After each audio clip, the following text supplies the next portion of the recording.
100 years ago, Biloxi was a bustling resort and fishing community on the Gulf Coast.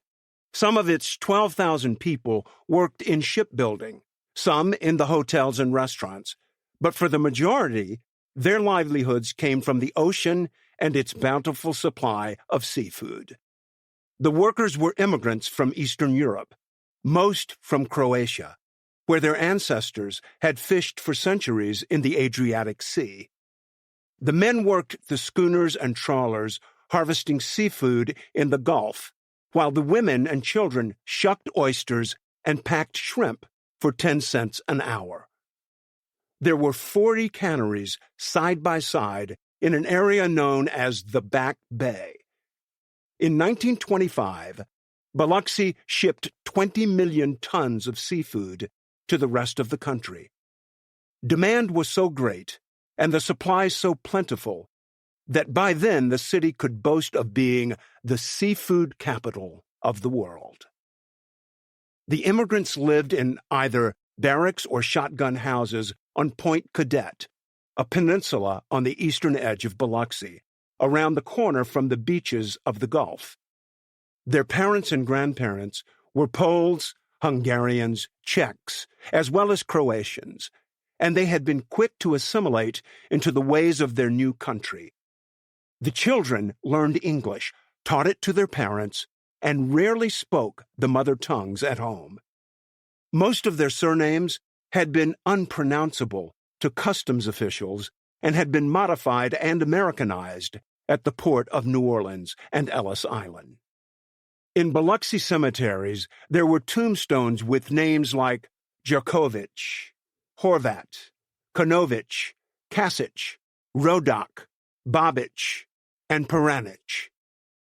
They were scattered about and mixed with those of Smith, Brown, O'Keefe, Matina, and Belland. The immigrants were naturally clannish and self-protective. But by the second generation, they were intermarrying with the early French families and all manner of Anglos.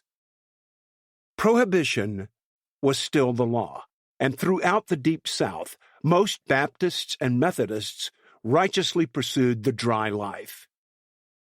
Along the coast, though, those of European descent and Catholic persuasion took a dimmer view of abstinence. In fact, Biloxi was never dry, regardless of the 18th Amendment. When Prohibition swept the country in 1920, Biloxi hardly noticed. Its bars, dives, honky-tonks, neighborhood pubs, and upscale clubs not only remained open, but thrived. Speakeasies were not necessary because booze was so prevalent and no one, especially the police, cared. Biloxi became a popular destination for parched Southerners. Add the allure of the beaches, delicious seafood, a temperate climate, and nice hotels, and tourism flourished. 100 years ago, the Gulf Coast became known as the poor man's Riviera. As always, unchecked vice proved contagious. Gambling joined drinking as the more popular illegal activities.